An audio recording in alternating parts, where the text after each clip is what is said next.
Welcome to the Let's Talk About It podcast with your host, Denise. Denise can be found on iamdenise.com and all social media platforms. On Let's Talk About It, we dive into the path along the journey while celebrating the human spirit, resilience, and ability to grow beyond limitations. Are you ready? Okay, then let's talk about it.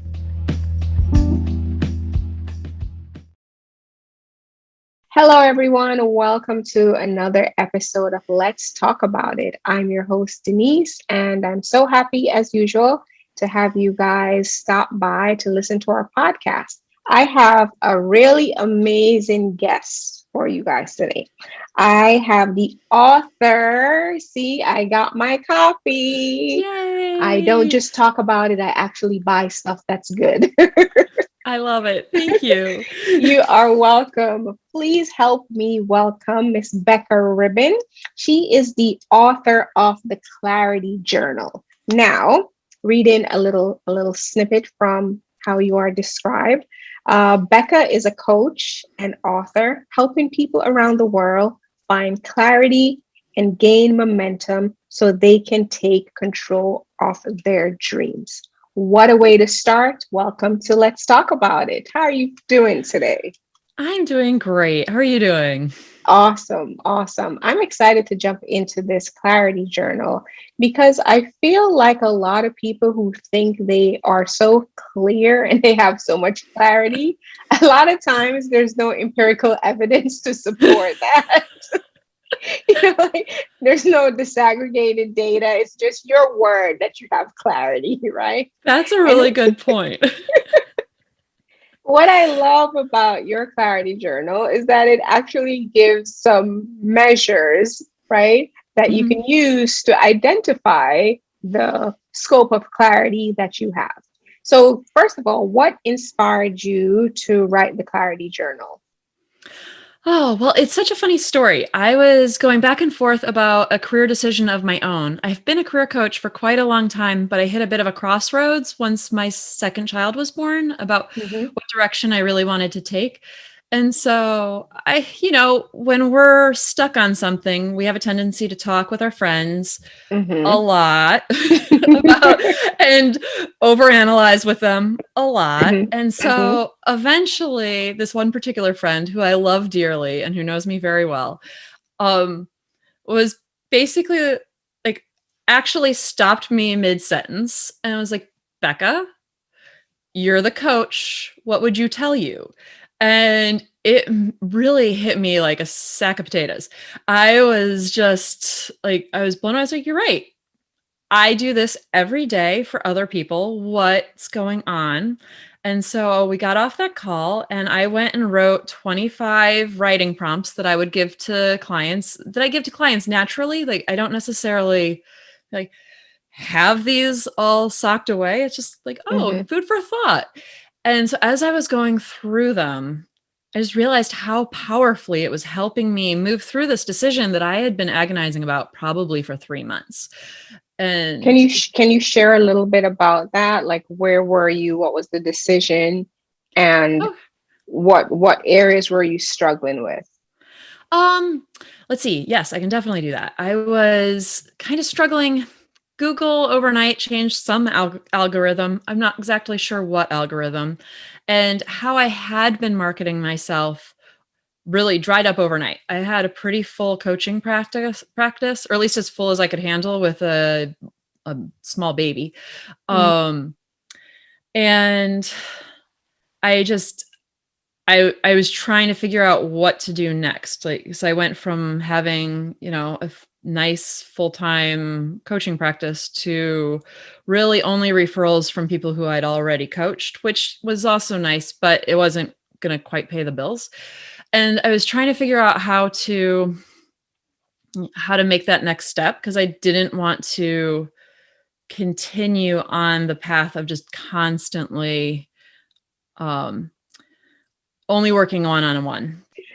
You said something that is so familiar to so much of us. We are literally expert in our fields.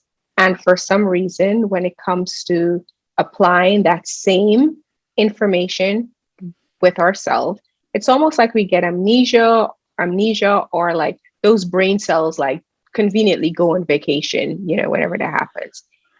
For you to be a coach and to basically be on the forefront and the sidelines of helping people navigate transitions, what do you think made it a little tricky in terms of you immediately making that connection for yourself, as opposed to, luckily you have good sounded friends who, were able to kind of reel you in like, hello, Right. But what do you think that is? Because I think that happens with a lot of people, right? Like you go to a hairdresser and her hair is like really messy, Isn't that like, funny? yeah, I'm what always causes struck by that? that. Yes.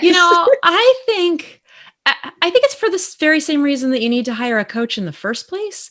You can't do it for yourself. If we could all coach ourselves through these things, you need the impartial being able to step back and see the whole picture and create the space for that person. And so I think that, like, I'm sure like business coaches, I've seen business coaches make bad decisions in their business. I've seen the hairdressers with hair that looks kind of out there. And not in like a cool, funky way, but more in a like, did you wash your hair today? I think that there's that being able to hold the space. And I was just really fortunate that the friend I was talking to was able enough to, when we're talking to our friends, a lot of times they get very involved in the drama of it. Yeah. And she was able to stand back enough to really not See get the sucked picture. in, Yes. the picture and not get sucked into the drama. And that's a really special friend. And quite frankly, a lot of people don't have, it's a really special friend, but also she can't do that all the time either. So I think that it's really just the same reason why you can't coach yourself is the reason Right. why you need to, you end up losing the forest through the trees. I get that question quite often too, about like, why do people need a life coach, or why do people need to go to therapy, or why do people need, and a lot of times, as highly functional as we are, we sometimes exist, we sometimes exist in this space where we hold space for others, but we have an inability at times to hold that space for ourselves. And healthy relationships are great for that. But I honestly think that your journal is also like a space holder for someone who Right. may be having difficulty identifying or recognizing the steps they need to take in order to have some clarity. So what were some of the areas that you had like murkiness with, and what are some of the prompts that you can use your own journal that could have like helped you navigate that process better? We all have that favorite thing that we've written. And I think Mhm. for me in the Clarity Journal, my favorite prompt out of the whole journal is, who do you envy and why? And what does that tell you Oh, about yourself? that is so good. Oh, I love that. Let me just like, oh my gosh, let me just inhale that for a second, because I Right. don't think a lot of people can genuinely ask themselves that, because of the judgment that comes, with that. Like you feel like a bad person to even admit that to yourself. But what does it tell us? What does our envy tell us about ourselves? What we're lacking, or what we need to make a better effort to work harder at? Right. And what our dreams are. Because you don't envy someone that doesn't have the same, like, isn't in the same direction of your dreams. You don't envy someone. I don't know. Like, I'm not a singer. I love music. I love listening to music, but I never envy like Beyonce. I think she's awesome, but it's not like I'm sitting here like worrying about it, whereas I'm Right, sure right. someone who like really wishes they were a singer is probably sitting there envying, you know, maybe not Beyonce, but just whoever their favorite singer is, or the singer. Because also it was really interesting when I went and did that prompt for myself, and then I've used that prompt with clients since then, is that a lot of times it's not just the career that someone's envying. It's Mm. it's like The their whole holisticness. it's the Their holisticness. yes. Yes. Exactly. And so It's it's their telling, resilience. It's their energy. It's their ability to perceive things in a way that's not problematic or dramatic, as you were saying about your friend earlier. Absolutely. right. And it's their story. A lot of times what it is, you also really resonate with this, their hero journey. And so I don't know.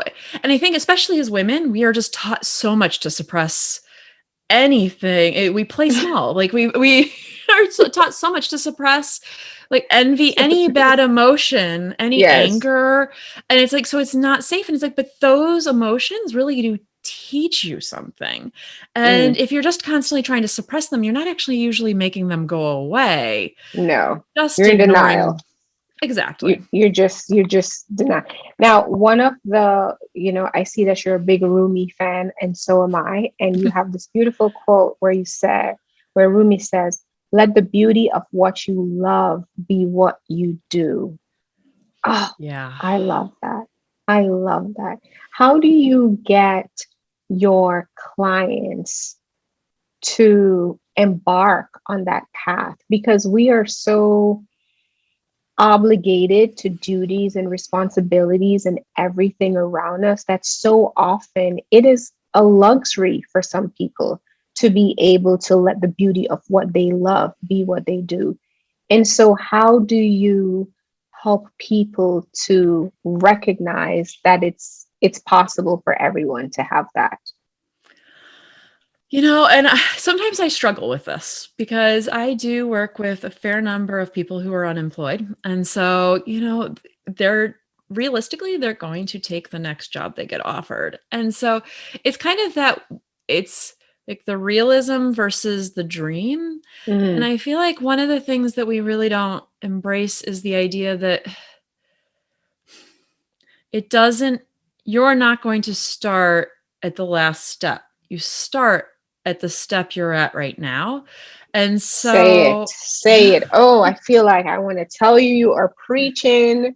And yes, yes, yes. Because everyone, even in the space where you and I operate, there's so many people who wants to start out from being the expert at something that they themselves haven't been through, ups and downs, thick and thins, and right. they just want the platform of the thing without going through the process of it. That is Well, so true. and they don't, and a lot of times people, I run into this coaching a lot. I don't know whether you do, but I'll be talking to some random person and they open up, as soon as I start talking to them at the dinner party, like I hear their whole career story, their life story. Mm-hmm. And I think one of the things that enables me to see is just that everyone has shame. Everyone has regrets. Everyone has all of these things that they do wish that had gone differently. Mm-hmm. But Mm-hmm. because we don't usually tell them to each other, we tell them to the therapist, we tell it to the coach, we tell it to a minister or a priest, but we're not sharing it on Instagram, we're not sharing it on our LinkedIn profile. Mm-hmm. It makes everyone feel very isolated because it always feels like they're the only one going through Going it. through it. And Absolutely. and I half of my conversations involve me being like, I see this literally all the time. This is not like there is I don't know now I'm going to go look this up. How big is the self-help book industry? I'm not sure, but it's billions, if not Mm-hmm. trillions of dollars. That self-help industry is there because everyone's going through this. Everyone has a life journey that they, at points in their lives, at least, do feel disconnected from. Even the person you envy went through that journey. Absolutely. What are some of the fears that you come across quite often as you're helping people to navigate this clarity path, right? What are some of the fears that you hear like reoccurringly that people experience? The one that you were talking about, like just a minute ago, is really huge, that I'm not expert enough, that like I have to somehow attain this level of expert status before I can even get started is it's kind of invasive in our society, I feel like, because we see the Instagram people and we don't see each other's journeys the way we really should. And so I don't know. And I think that for me, I'm not sure whether it's just a function of who ends up gravitating towards me, but almost all of my clients have like almost all my clients come to me like, I have no idea what I want to do with my life, Becca. What should I do? And after like 2 or 3 sessions, it's always apparent they have 2 to 4 things that they are really trying to decide about, and they've been struggling on it. But I don't think I've ever had someone in the coaching, like while I'm coaching them, all of a sudden realize that they're going to go become an artist when that was never on their thoughts before. You know, Right. it's it's that Right. it's that space to really open up and be honest with yourself. And I mean, so it's certainly easier with a coach, I think. And especially if you have a hard time struggling with like momentum or whatnot, like a coach can really help you stay on track.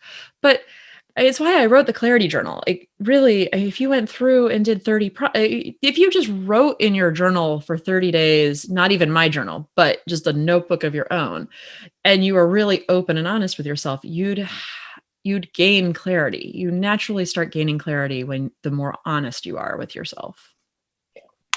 I find that that's a part of the problem because people are so busy and people are so used to not slowing down and kind of like introspecting and writing, their thoughts and examining how they feel. And sometimes when, they say, well, I don't know what I want, a lot of times, like you're saying, they do know, but they've spent so much time away from fostering that idea or fostering, that potential. So by the time they get into a coaching space, I too do hear that quite often, like, I don't know where to start. I don't have a passion, I don't know what my passion is. And one of the prompts that I love that you have in your journal is, what are the fears and worries that are still slowing you down or holding you back? Right? What a great place to start when you think you don't know what you want. Do you find that people have a pretty good idea as to what those fears are and what those holdbacks are? That's a really good question. And I'm going to say they have an inkling of it. But so often they really are trying to hold themselves back from it, from feeling any of the pain that causes. So their coping mechanisms for the pain that it brings up. And it's definitely, I will say there's a gendered aspect to this to me, that I find that women can usually articulate their fears a lot more articulately than men can. I feel like when I'm talking to a man, when I'm coaching a man, usually that's more uncomfortable. And just not like, most women I know could like expound, like if they were really feeling vulnerable and deep, like able to be vulnerable and in a safe place, like they really could probably expound on their fears quite a bit. How long do you have, right? Right, exactly. Let me tell you. It all started when I was 3 years old. Right? And then I had my first grade teacher. And and it's a little bit of society too, because I think that society has, of course, this, message of what being a man is and being strong and not emotional. And, if you tell somebody something often enough, they really believe that's, what they're supposed to be and how they're supposed to be. Right. Now, do you ever have situations or do you ever have clients where they have so much that they want to do and so much that they want to be, and they have like these multiple streams of ideas that they want, and it seems like they want to do all of them at the same time. Like somebody will say to me, I want to have a beauty shop, and I want to have a restaurant, and I want to like start a business online or an online boutique. And sometimes when people come, it's just like a flight of ideas, and I have a very thin rope to navigate. How much of that is just vomit, Right. and how much of that is solid. Do you have you experienced that, and what are some of the ways in which you used to navigate to kind of get to the core focus that you think they should have? I've literally never thought about it like this. But what I think, like looking back with the clients that have been like that, I think the common thread for them was that they wanted to be an entrepreneur. So I have my own business because I want to be a coach. Whereas there are definitely people out there that like don't even care what the business is, kind of. They want to be an entrepreneur. And so that Yes. big expansiveness is like, I mean, I can also say that quite a number of people that I've had like that were definitely ADHD. So there's definitely the reining in, but it's like but it's not like reining in, like tamping down. It's more like focusing, like giving a focal point, unilateral focus. Right. Like, okay, so what I am hearing you tell me is that you just do want to be an entrepreneur, and it really doesn't matter so much to you what the business is. Let's explore that. Is that actually true? Right. Like, is that tied to something else? Because a lot of times I had a client once, and he wanted to be an entrepreneur like so badly, and his business was just losing a lot of money. And so finally I said to him, what, why are you doing this? Why do you want this business? And he said to me, well, I like owning my own business, and I like giving people jobs. And I said to him, then you should buy a McDonald's franchise, because they hire like 1 in every 4 Americans at the time. This was a few years ago. And this was not even in the scope of being a coach. This was just me being like real with a person that hired me for business consultation. Right. But what I recognized in that conversation, as we kind of talked more, is that he really just wanted to be a boss, right? I want to be a boss. I mean, it wasn't tied to an industry. It wasn't tied to margins. It wasn't tied to, a SWOT analysis. Like, it wasn't tied to any of that. It was just like, I want to be a boss. And how is that conversation for you when people, like, they have a job, it's a 9 to 5, it pays the bills, it provides certain security, and there's a certain level of frustration or lack of satisfaction in some area of their lives? Perhaps they feel like they don't have control over their lives or the components of it, and they come up with this idea of entrepreneurship for the sake of entrepreneurship and also to be a boss, right? Like, that's the reason. Have you had those kind of situations, and how have you dealt with that? Just for my own curiosity. I think I've definitely had similar situations, and there's a reason why I gravitated to the writing a journal, because I'm a big believer in helping people do their own self-exploration. And so I've had a number of people that have been like that. And my first step for most clients, if they want to do a drastic shift, is they need to go on LinkedIn and find like 20 people that are doing what they want to do, and go ask them, like, offer to take them to coffee. For about 30 seconds. We are trained as children to stick in bad situations. We go to school. Yes. We cannot change teachers. We deal with bullies. We cannot get away from the bullies. We're not even allowed to hit the damn bullies. Seriously. You're literally these poor children are basically put into Lord of the Flies situations where, yes, sometimes the adults are awesome, but there's like 10% of teachers that, like, not going to say that 10% of teachers are bad, but I would say 10% of teachers are probably bad for particular personality types, I, and we are just trained to stay. And so people will come to me and they're like, I should have left this job 4 years ago. And I'm like, you should have left this job 4 years ago. It's not your fault. Everyone should have. But see the writing on the wall. You hate your boss. Go get another job before you plow like $400,000. I don't even know how much is a Starbucks franchise, like probably 2 million. Right. I don't know, Before 20 you million. jump into that.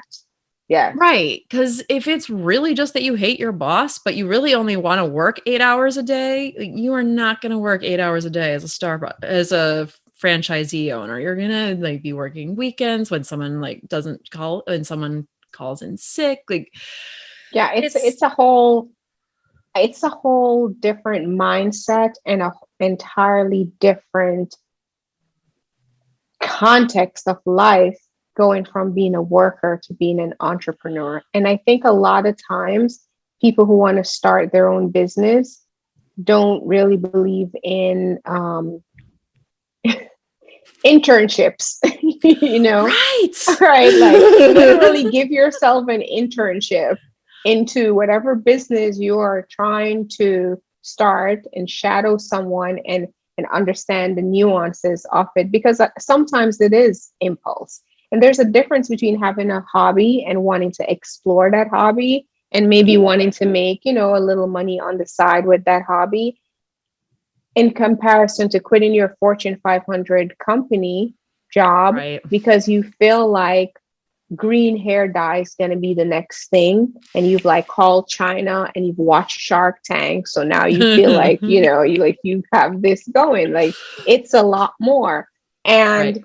I find that people's business acumen and their business personality and their business behavior and their business prototype is often quite aligned to how they live their life, right? Right. So if you're unorganized and you can't even get your kids to school on time, Right. every 3 days your kid has detention because, you Yep. hit that snooze a little often.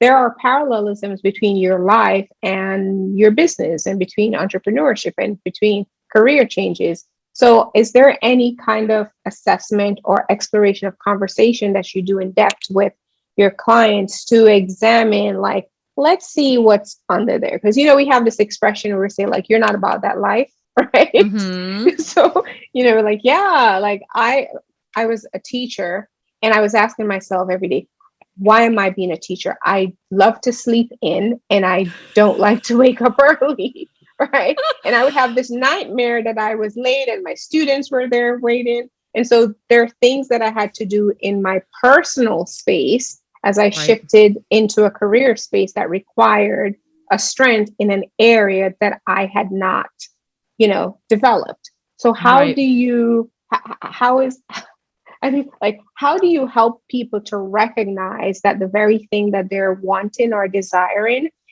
is a possibility, but it's subjected to them having these changes on, just kind of like the foundation of what's necessary in order for those things to be successful?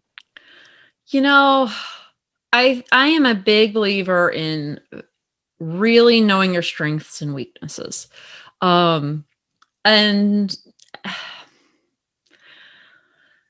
so I think that there was a really popular book 25, I don't know, when I read it like in the early 2000s, it was probably an old book.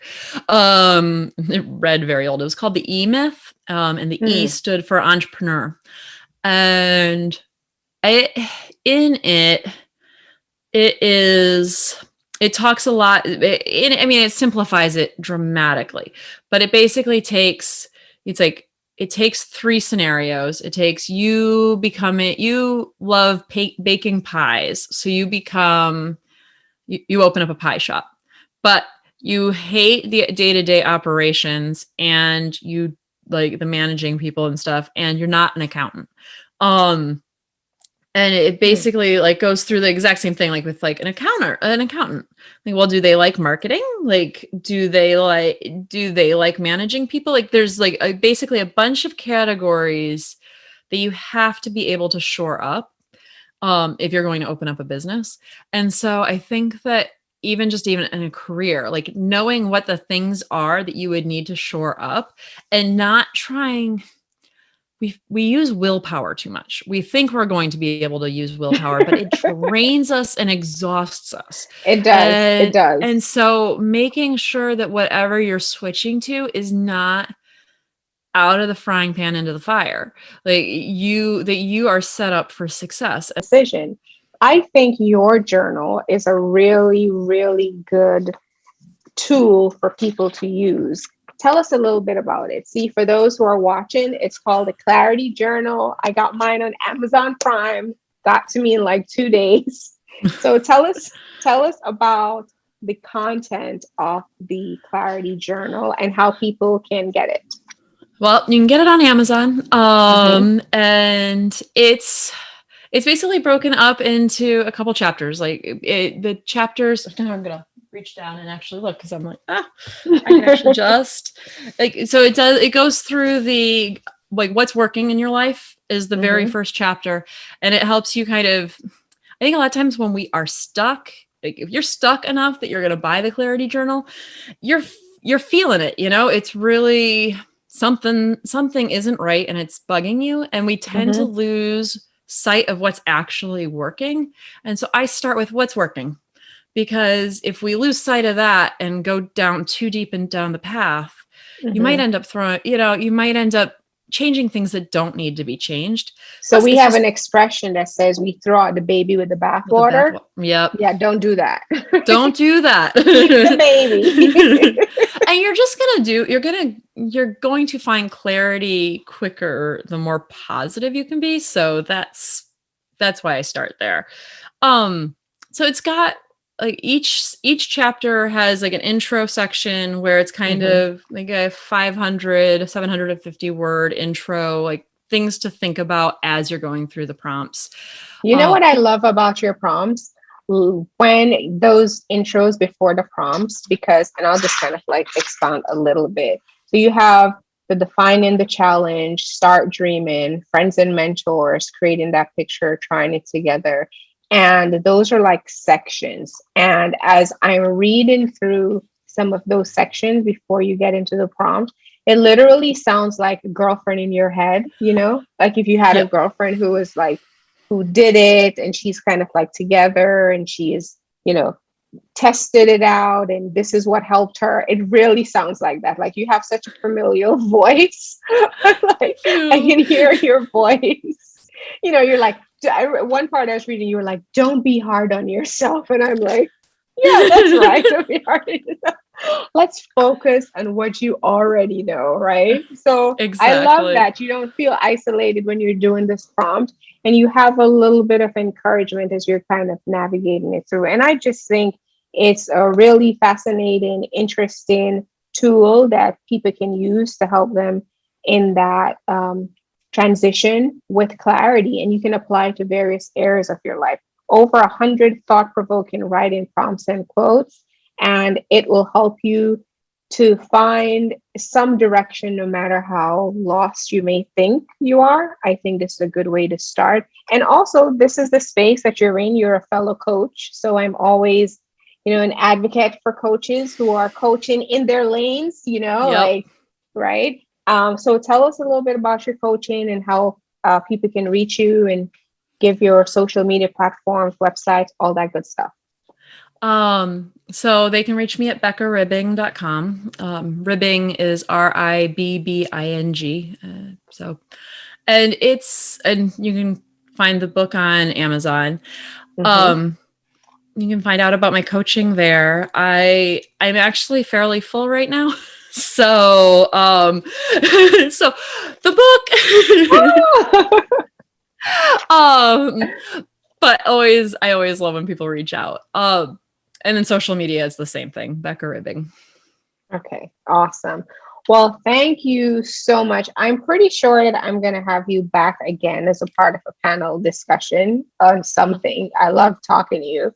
We had a conversation on air and off air, and I think what you're doing is I'm all for tools in the basket, and I think this is a really Mm-hmm. good tool. I've actually recommended the book to a couple of my clients that are struggling with kind of finding their way. So if you're listening today and you feel like you could benefit from having some prompts to help you have a little bit more focus as to what's next, go ahead and go to Amazon and grab the Clarity Journal by Becca Ridding. And you can always email us for additional details. We'll put some information next to the episode in terms of how you can contact her.